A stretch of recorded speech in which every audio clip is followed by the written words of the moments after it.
آپ نے فرمایا سنت ابیکم ابراہیم، یہ تمہارے بابا ابراہیم علیہ السلام کی سنت ہے، اور ابراہیم علیہ السلام کی سنت قرآن نے بیان کی ہے۔ ابراہیم علیہ السلام اپنی قوم سے خطاب کرتے ہوئے فرماتے ہیں یا قوم انی بریء مما تشرکون، اے میری قوم میں بری ہوں اس سے جو تم شرک کرتے ہو، شرک کے ساتھ میرا کوئی تعلق نہیں۔ انی وجہت وجہی للذی فطر السماوات والارض حنیفا وما انا من المشرکین، بے شک میں نے چہرہ اس ذات کے آگے جھکا لیا ہے جو آسمان و زمین کا پیدا کرنے والا ہے، اور میں شرک کرنے والوں میں سے نہیں ہوں۔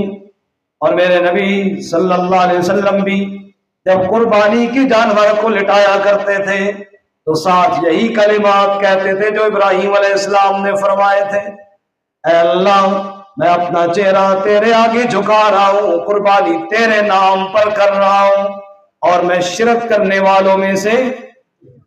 پھر آپ حضور ساتھ ہی بھی آیت پڑھتے تھے ان صلاتی و نسکی و محیای و مماتی للہ رب العالمین لا شریک لہ وبذالک امرت وانا اول المسلمین، بے شک میری نماز بھی اللہ کے لیے، میری قربانی بھی اللہ کے لیے، میری زندگی بھی اللہ کے لیے، اور میری موت بھی کس کے لیے ہے؟ لا شریک لہ، اس کا کوئی شریک نہیں ہے، اسی بات کا میں حکم دیا گیا ہوں، وانا اول المسلمین، اور میں اول نمبر کا فرما بردار ہوں۔ پہلی شرط قربانی کی قبولیت کی ہے، قربانی کرنے والا موحد ہونا چاہیے، اس کے عقیدے کے اندر شرک نہیں ہونا چاہیے۔ اگر آپ نے بیل کے اندر یا بڑے کسی جانور کے اندر شامل ہوئی ہیں، 7 لوگ اس میں شامل ہیں، ساتوں کے ساتوں موحد ہونے چاہیے۔ فقہا نے لکھا ہے ایک آدمی بھی شرک کرنے والا ہوگا، سب کی قربانی ناکام اور ضائع ہو جائے گی۔ اللہ شرک کرنے والے کی قربانی قبول نہیں فرماتے۔ لوگوں کے دلوں میں سوال پیدا ہوا، اور میں تو موحد ہوں، باقی لوگ شرک کرنے والے کی وجہ سے میری قربانی کیسے ضائع ہو گئی؟ فقہا نے جواب دیا بھئی جب جانور پر تکبیر پڑی جاتی ہے، ایک ہی مرتبہ پڑی جاتی ہے، سب کی اکٹھی پڑی جاتی ہے، چھری ایک دفعہ ہی پھیری جاتی ہے، 7 دفعہ ذبح نہیں ہوتا۔ یہ نہیں کہ پہلے جناب زید کے نام کا ذبح ہو گیا، اب پھر چھری لو جاؤ بکر کے نام کا ذبح ہو گیا، اب جناب سلیم کے نام کا ذبح ہو گیا، اب یاسر کے نام کا ذبح ہو گیا، اب عمر کے نام کا ذبح ہو گیا، اب فلاں کے نام کا ذبح ہو گیا۔ ایسے نہیں ہوتا۔ ذبح کتنی دفعہ ہوتا ہے بولو؟ ایک دفعہ یا 7 دفعہ؟ ایک دفعہ۔ تو نیت اور عقیدہ بھی سب کا ایک ہوگا تب بات بنے۔ 4 رکعتیں ہم نے پڑھی ہیں، کبھی ایسے ہو سکتا ہے بھائی چلو یار جی یہ 4 رکعتیں جو 2 رکعتیں فرض کر دو، تو 1 رکعت بھی وتر شامل کر لو، 1 رکعت نفل ٹکی رہے، اس طرح ہوتا ہے کبھی بولو؟ سب چاروں کی چاروں ایک نیت کے ساتھ ہوگی تب بات بنے گی، ساتھ کے ساتھ اس سے ایک نیت اور ایک اللہ کے نام پر قربان کرنے والے موحد ہوں گے تب قربانی قبول ہوگی۔ یہ پہلی شرط، اللہ میں نصیب فرمائے۔ دوسری شرط قربانی کی قبولیت کی، قال النبی صلی اللہ علیہ وسلم انما الاعمال بالنیات، اعمال کا دار و مدار نیتوں پر ہے، دکھلاوے کی نیت نہ ہو، یہ مقابلہ بازی نہ ہو۔ یہ سوشل میڈیا نے اس کا بیڑا بھی غرق کیا ہے، مقابلہ بازی کی نیت نہ ہو، جناب ہمارا بکرا تو اتنا قیمتی ہے، ہمارا بیل تو اتنا قیمتی ہے، دکھلاوے کی نیت نہ ہو، ریاکاری اعمال کو ضائع کر دیتی ہے، گوشت کھانے کی نیت سے اعمال ضائع ہو جاتے ہیں۔ بعض لوگوں نے کہا حالات تو نہیں تھے لیکن ہم نے کہا عید کا دن ہے، اب بچے کسی کے گھر کی طرف گوشت کے انتظار میں نہ دیکھتے رہے، چلو اپنی کر لو، یہ نیت نہیں کرنی۔ یہ الفاظ آپ نے بھی سنے ہوں گے، ہم نے بھی سنے ہیں، کئی ساتھی کہہ رہے ہوتے ہیں عید کا دن ہے، اب عید والے دن ہمارے بچے دیکھتے رہیں گے کہیں سے کوئی بوٹی آئے گی تو پکائیں گے، چلو چھوڑو اپنا ہی کر لو، مشکل تو ہوگی لیکن کر لو۔ یہ گوشت کی نیت کا میرے نبی نے کلیئر طور پہ کہا کہ یہ نیت نہیں رکھنی، کھانا تم نہیں ہے گوشت، لیکن قربانی میں یہ نیت نہیں رکھنی۔ نیت کس کی رضا کی رکھنی ہے بولو؟ پہلی شرط قربانی کرنے والا موحد ہونا چاہیے، دوسری شرط قربانی کرنے والے کی نیت اللہ کی رضا کی ہونی چاہیے، تیسری شرط قربانی کا جانور جن پیسوں سے خریدا ہے وہ پیسے بھی حلال ہونے چاہیے، سود کا پیسہ ہو، رشوت کا پیسہ ہو، دوسرے کی زمین پہ قبضہ کرنے کا پیسہ ہو، بہنوں کا حق مار کے وہ پیسہ ہو، اور جناب اور کسی ناجائز طریقے سے کمایا ہوا پیسہ ہو، پھر اس سے جانور خریدا جائے چاہے لاکھوں روپے کا کیوں نہ ہو، اللہ کی بارگاہ میں قبول نہیں ہوگا۔ قال النبی صلی اللہ علیہ وسلم ان اللہ طیب لا يقبل الا طیبا، حضور نے ارشاد فرمایا اللہ پاک ہے، پاک کے علاوہ کسی حرام چیز کو اللہ قبول۔ آپ نے فرمایا بعض لوگ لمبے لمبے سجدے کرتے ہیں، ہاتھوں کو پھیلا کے اللہ کے آگے فریادیں کرتے ہیں، بکھرے ہوئے بالوں والے ہیں اور دعائیں کرتے ہیں یا رب کہہ رہے ہوتے ہیں، لیکن ان کی دعا اللہ منہ پر مار دیتے ہیں۔ انا یستجاب له مطعمه حرام وملبسه حرام ومشربه حرام، جب کھانا حرام کا ہو، جب لباس حرام کا ہو، جب پینا حرام کا ہو، جتنے لمبے لمبے عمل کرتے رہو اللہ کی بارگاہ میں قبول۔ تو حلال مال کا ہونا کیا ہے؟ شرط ہے قربانی کی۔ قربانی کی قبولیت کی چوتھی شرط یہ ہے کہ وہ قربانی پیارے نبی صلی اللہ علیہ وسلم کی سنت کے مطابق کی جائے۔ لقد کان لکم فی رسول اللہ اسوۃ حسنہ، تمہارے لیے رسول اللہ صلی اللہ علیہ وسلم کی زندگی بہترین نمونہ ہے۔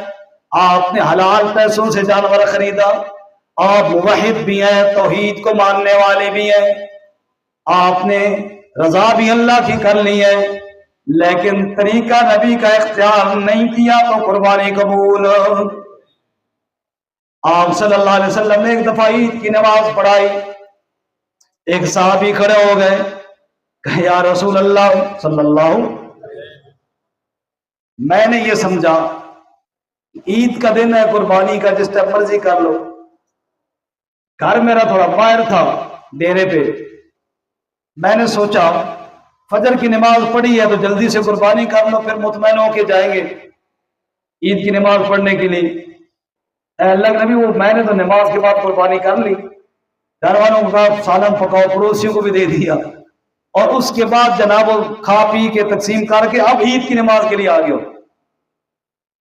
میرے نبی نے فرمایا فَإِنَّهَا شَاةُ لَحْمٍ، ٹھیک ہے وہ حرام نہیں ہے، بکری ہے اور بکری کا گوشت جائز ہے، وہ تم کھاؤ، لیکن رہی بات قربانی کی تو قربانی تمہاری نہیں ہوئی۔ اب صحابی سے بڑا موحد کون ہوگا؟ صحابی سے بڑا حلال مال والا کون ہوگا؟ صحابی سے بڑا اللہ کی رضا والا کون ہوگا؟ لیکن یہ جو غلطی صحابہ سے ہوئی ہے نا، یہ بھی امت کی اصلاح کے لیے ہوئی ہے، تاکہ پتہ چل جائے غلطی ہو جائے تو یوں کرنا ہے۔ اب حضور نے فرمایا کام تو نے اللہ کی رضا کے لیے کیا ہے، بندہ بھی تو موحد ہے، لیکن چونکہ یہاں پہ طریقہ میرا نہیں رہا تو فَإِنَّهَا شَاةُ لَحْمٍ، یہ گوشت کی بکری ہے، کھاؤ بالکل جائز ہے، لیکن قربانی کے لیے آپ کو دوبارہ کرنی پڑے گی، یہ قربانی تمہاری ہوئی۔ معلوم ہوا کہ سنت مصطفیٰ صلی اللہ علیہ وسلم کے بغیر یہ بھی عمل قبول نہیں ہوتا۔ پانچویں شرط، وہ جو قربانی کا جانور ہے اس کی اندر عیب نہ ہو، شرعی شرائط جو جانور کی ہیں وہ پوری ہونی چاہیے۔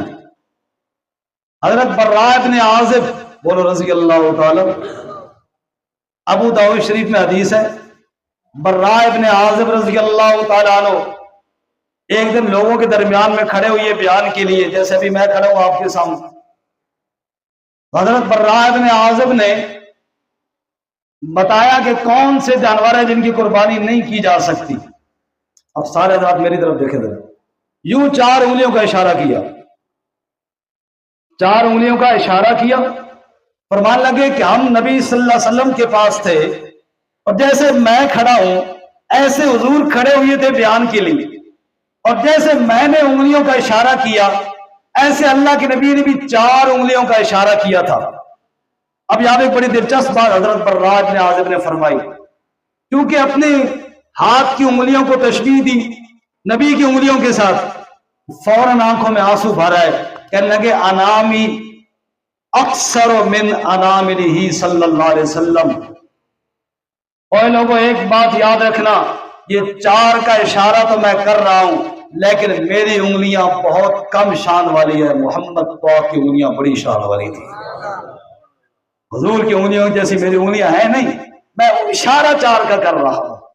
آج میں بھی وہی بات دہراتا ہوں، کہاں پاک نبی کی پاک انگلیاں، کام جیسے خطا کاروں کی نجس انگلیاں، کام برا بن عازب جیسے سچے نبی پاک کے وفادار، اور کام جیسے گناہ گار.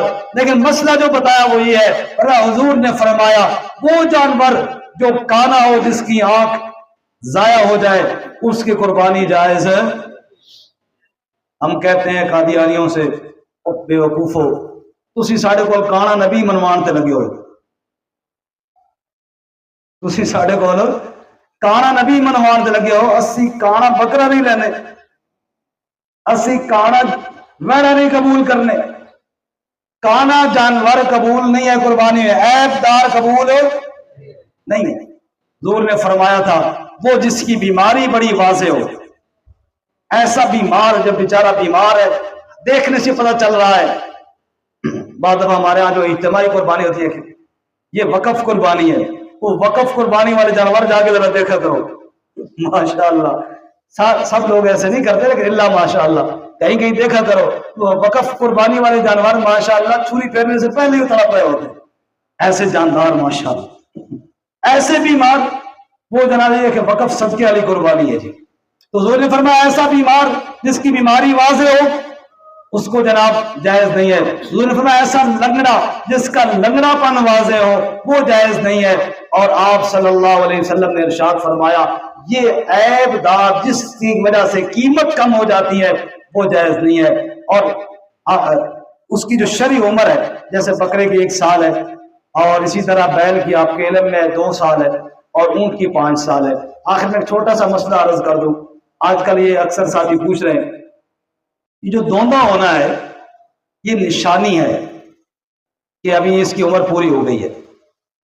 ایک آدمی نے بکرا اپنا گھر کے اندر پالا ہوا ہے، اس کے علم میں ہے کہ یہ سال پورا ہو گیا ہے، یا بالکل اپنا قریبی بھائی ہے تعلق والا ہے جس پہ اس کو 100% اعتماد ہے، وہ جانتا ہے کہ یار یہ میرے ساتھ فراڈ نہیں کر رہا، سچی بات کر رہا ہے.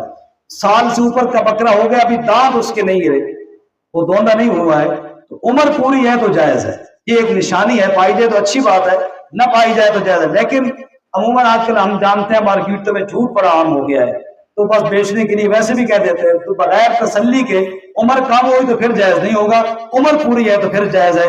اللہ تعالیٰ عمل کی توفیق عطا فرمائے.